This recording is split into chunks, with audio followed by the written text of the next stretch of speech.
Hi అండి, అందరూ బాగుండాలని కోరుకుంటూ అమెరికాలో వర్క్ వీసా మీద ఉంటూ మీరు ఇండియాకి వెళ్ళి ఇండియాలో ఓవర్ స్టే చేస్తే మీ H1B వీసా క్యాన్సిల్ అయ్యే అవకాశం ఉందా? చెప్పే ముందు ఒక చిన్న రిక్వెస్ట్ అండి. మీరు ఈ వీడియో చూస్తుంటే కనుక దయచేసి ఒక లైక్ చేయండి, షేర్ చేయండి, తప్పకుండా సబ్స్క్రైబ్ అయితే చేసుకోండి. ట్రంప్ అమెరికా అధ్యక్షుడైన తర్వాత చాలామంది ఇమిగ్రేషన్ అటార్నీస్ చెప్పింది, అమెరికా దాటి బయటకి ఎక్కడికి ట్రావెల్ చేయబాకండి. ఒకవేళ అలా చేస్తే మీరు తిరిగి అమెరికాలోకి రీఎంటర్ అవ్వాలి అని అంటే కనుక 50-50 ఛాన్సెస్ కూడా కాదు, 80-20 ఛాన్సెస్ మాత్రమే ఉంటాయి. 80% మీరు అమెరికాలోకి ఎంటర్ అయ్యే ఛాన్సెస్ తగ్గిపోతాయి, 20% మాత్రమే పాసిబిలిటీ ఉంటుంది అని చాలామంది చెప్పడం జరిగింది. దానికి తగ్గట్టుగానే ట్రంప్ ఇమిగ్రేషన్కి సంబంధించి కొత్త రూల్స్ తీసుకురావడము, అలాగే ఆల్రెడీ ఉన్న రూల్స్ ఏవైతే ఉన్నాయో అవి కఠినంగా అమలు చేయడము జరుగుతూనే ఉంది. దాని కారణంగానే మనం చూస్తున్నాము వీసా స్లాట్స్ అన్నీ క్యాన్సిల్ అయ్యి మళ్ళీ వీసా స్లాట్స్ దొరక్క H1B వాళ్ళు ఇక్కడ ఫ్యామిలీస్ ఇండియాలో ఉండి, లేదంటే ఫ్యామిలీ ఇక్కడ ఉండి H1B వాళ్ళు ఇండియాలో ఇరక్కపోయి, ఇలా చాలా ఇష్యూసే జరుగుతూ ఉన్నాయండి. అయితే ఇప్పుడు కొత్తగా ఇంకొక ఇష్యూ అయితే రైజ్ అవుతుంది. అది ఇండియాలో ఓవర్ స్టే చేయడం వల్ల పోర్ట్ ఆఫ్ ఎంట్రీలో H1B వాళ్ళ వీసాలు రిజెక్ట్ చేస్తున్నారు, అమెరికాలోకి ఎంటర్ అవ్వనివ్వడం లేదు అనేది. ఇది నిజమా అంటే నిజంగానే జరుగుతున్నాయండి. ఈ మధ్య కాలంలో ఇది చాలా ఎక్కువైందని కూడా తెలుస్తుంది. 1 వీక్ బ్యాక్ నేను దీని గురించి ఒక న్యూస్ చదవడం జరిగింది. అప్పుడే వీడియో చేద్దాం అనుకున్నా, కానీ ఆ ఒక్క న్యూస్ని బేస్ చేసుకొని మనం వీడియో చేయడం వల్ల ఎలా చాలామందికి రీచ్ అయ్యేది తప్పుగా పోతుందేమో అనే ఉద్దేశంతో నేను ఎంక్వైరీ చేసుకోవడం మొదలుపెట్టానమాట. అంటే నేను వీసా స్లాట్స్ గురించి అవి అసలు దొరుకుతున్నాయా లేదా, ఓపెన్ అవుతున్నాయా లేదా, ఒకవేళ ఓపెన్ అయితే ఎవరికి ఓపెన్ అవుతున్నాయి, ఏ కేటగిరీ వాళ్ళకి ఓపెన్ అవుతున్నాయి, ఎప్పుడు ఓపెన్ అవుతున్నాయి, ఇది ఎంక్వైరీ చేసుకునే క్రమంలో నేను H1B వాళ్ళ గురించి కూడా నిజంగానే పోర్ట్ ఆఫ్ ఎంట్రీలో రిజెక్ట్ అవుతున్నాయా అనేది తెలుసుకోవడానికి ప్రయత్నించాను. నేను కొంత తెలుసుకోవడానికి కూడా జరిగిందనమాట. అక్కడ ఇండియాకి వెళ్ళి అక్కడ ఉండిపోయి ఛానల్ నుంచి జాబ్ పోయిన వాళ్ళు కానీ అలా కొంతమందిని ఎంక్వైరీ చేసినప్పుడు తెలిసిన విషయాలన్నమాట. సో ఎవరైతే ఇండియాలో ఓవర్ స్టే చేశారో వాళ్ళ మరీ ముఖ్యంగా H1B వాళ్ళు, మీరు ఏ వర్క్ వీసా మీద ఉంటున్నా సరే మీరు ఇండియాలో ఓవర్ స్టే చేస్తే కనుక పోర్ట్ ఆఫ్ ఎంట్రీలో మీ వీసా రిజెక్ట్ అయ్యే ఛాన్సెస్ అయితే ఉన్నాయండి. 100% ఉన్నాయి ఆ ఛాన్సెస్. సో నాకు తెలిసిన, నేను చదివిన న్యూస్లో చదివిన విషయాన్ని క్లియర్గా చెప్తానండి. ఒక హస్బెండ్ వైఫ్ నవంబర్ ఎండ్లో ఇండియాకి వెళ్ళారు. ఇండియాకి వెళ్ళి డిసెంబర్ 15th లోపే వాళ్ళు స్టాంపింగ్కి వెళ్ళడం జరిగింది. స్టాంపింగ్ అయిపోయింది. సో బట్ డిసెంబర్లో వాళ్ళు రాలేదు. జాన్వరి ఎండ్లో రావడానికి ప్రయత్నించారు. జాన్వరి ఎండ్లో రావడానికి ప్రయత్నించేటప్పుడు భాగంగా పోర్ట్ ఆఫ్ ఎంట్రీ అనేది మనకి యూఎస్లోనే కాదు, యుఎస్ పోర్ట్ ఆఫ్ ఎంట్రీ అనేది మనకి అబుదాబీలో కూడా ఉంది. అది అందరికీ తెలిసిన విషయమే. చాలామంది వెళ్తూ ఉంటారు స్టాంపింగ్కి అక్కడికి. సో అలా వాళ్ళు కూడా అబుదాబీకి వెళ్ళారు పోర్ట్ ఆఫ్ ఎంట్రీకి. అలాంటి సిచ్యువేషన్లో వాళ్ళ హస్బెండ్ది అప్రూవల్ అయింది, ఆ అమ్మాయిది మాత్రం రిజెక్ట్ అయింది. ఇద్దరు H1Bసే. మళ్ళీ వాళ్ళ హస్బెండ్ది అప్రూవల్ అయింది, ఆ అమ్మాయిది ఎందుకు రిజెక్ట్ అయిందంటే అక్కడ జరిగిన విషయం ఏంటంటే అక్కడ ఆ కౌంటర్లో ఉన్న ఆఫీసరు ఆ అమ్మాయిని క్లియర్గా అడగడం జరిగిందంట, మీరు ఎప్పుడు వెళ్ళారు, ఎన్ని వీక్స్ ఉన్నారు, మీరు ఇండియాలో వర్క్ చేశారా, వర్క్ చేస్తే మీ పేరోల్ రన్ అయిందా, మీ శాలరీ క్రెడిట్ అయిందా. సో ఇలా కొన్ని విషయాలు అయితే ఆ అమ్మాయి వర్క్కి సంబంధించి అడగడం జరిగింది. అడిగినప్పుడు ఆ ఆఫీసర్కి డౌట్ వచ్చి వాళ్ళ సుపీరియర్ ఎవరో ఉంటారు కదా, ఆఫీసర్ని పిలిచి అడగడం అడిగిందంట.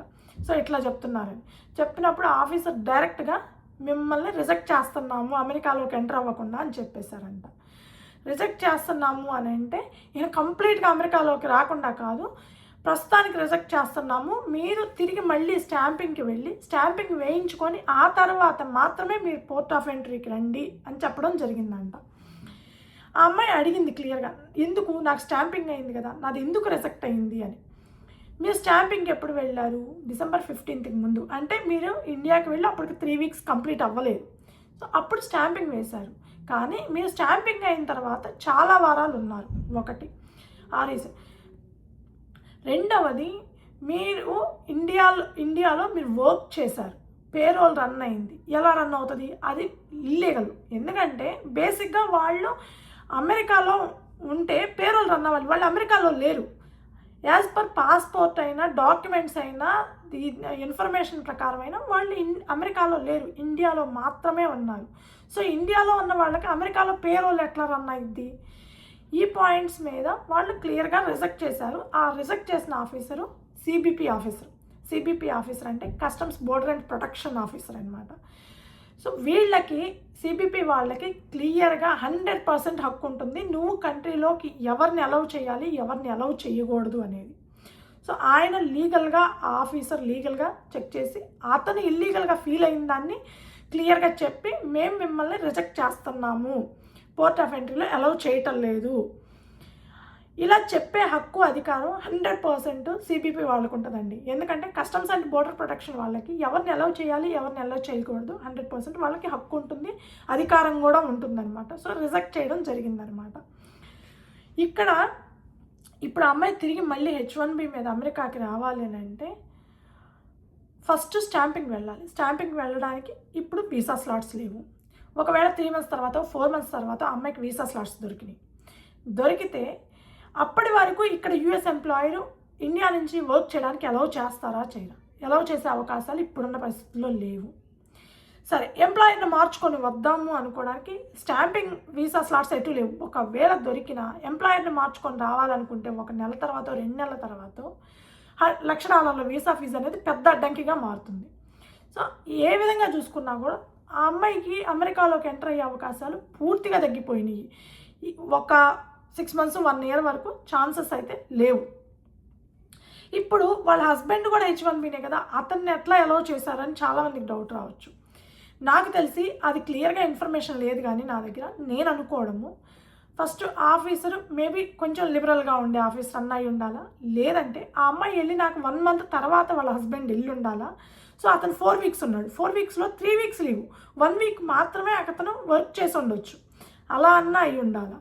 సో వీటిలో ఏ రీజన్ వల్ల అయినా సరే ఆయన్ని H1B స్టాంపింగ్ అయిపోయి పోర్ట్ ఆఫ్ ఎంట్రీలో అలౌ చేసి ఉండాలి. నాకు తెలిసినంత వరకు ఈ రీజన్స్ ఏనండి. సో మీరు ఎవరైనా సరే ఒకవేళ ఇండియాలో ఓవర్ స్టే చేస్తే కనుక తిరిగి అమెరికాలోకి రావాలంటే 3 విషయాలు ఖచ్చితంగా గుర్తుపెట్టుకోవాలి. ఒకటి, మీరు 3 weeksకి మించి ఇండియాలో ఉండకూడదు. ఎందుకంటే 3 weeksకి మించి ఏ ఎంప్లాయరు లీగల్గా మనకి లీవ్ ఇవ్వరు. ఒకవేళ అన్ని వీక్స్ లీవ్ ఇస్తే ఎంప్లాయర్ మనల్ని ఫైర్ చేసే అవకాశాలు ఎక్కువగా ఉంటాయి. లేదు, రెండవది, మీరు ఇండియాలో వర్క్ చేస్తుంటే కనుక ఇండియాలో వర్క్ చేసి మీరు ఇక్కడ పేరోల్ రన్ చేయడం అనేది ఇల్లీగల్. ఎందుకంటే మనం ఇండియాలో ఉంటున్నాం, ఫిజికల్గా మనం ఇండియాలో ఉంటున్నాము, బట్ వర్క్ ఇక్కడ చేస్తున్నాము, అది ఇల్లీగల్. ప్లస్ శాలరీ తీసుకుంటున్నాము దానికి. మూడవది, ఒకవేళ అదేంది మేము మా ఎంప్లాయర్ ఒప్పుకున్నాడు కదా, 3 weeks తర్వాత మేము ఇంకొక 3-4 weeks మా ఎంప్లాయర్ ఒప్పుకుంటే మేము వర్క్ చేస్తాం, దానికి ప్రూఫ్ ఉండాలి. మీ ఎంప్లాయరు క్లియర్గా మీరు ఇండియా నుంచి వర్క్ చేయడానికి అలౌ చేస్తున్నట్టుగా 3 or 4 weeks or 2 weeks or 10 weeks ఎన్ని వీక్స్కైనా సరే అది ప్రూఫ్ ఉండాలి, డాక్యుమెంటెడ్ ప్రూఫ్ ఉండాలి. ఎంప్లాయీ రిలేషన్షిప్ డాక్యుమెంట్ ఏదైతే ఉంటుందో అందులో క్లియర్గా మెన్షన్ చేయాలి. లేదంటే మీ ఎంప్లాయరు వాళ్ళ లెటర్ హెడ్ మీద క్లియర్గా మెన్షన్ చేసి ఇవ్వాలి, మేము మా కంపెనీ తరఫున ఈ ఎంప్లాయీని ఇండియా నుంచి వర్క్ చేయడానికి 3 weeks పాటు అలౌ చేస్తున్నాము లీగల్గా అని చెప్పి వాళ్ళు ఆ డాక్యుమెంటు అఫిషియల్ డాక్యుమెంట్ ఇవ్వాలి. ఏదో సరదాగా నోటి మాటగా చెప్పడం కాదు.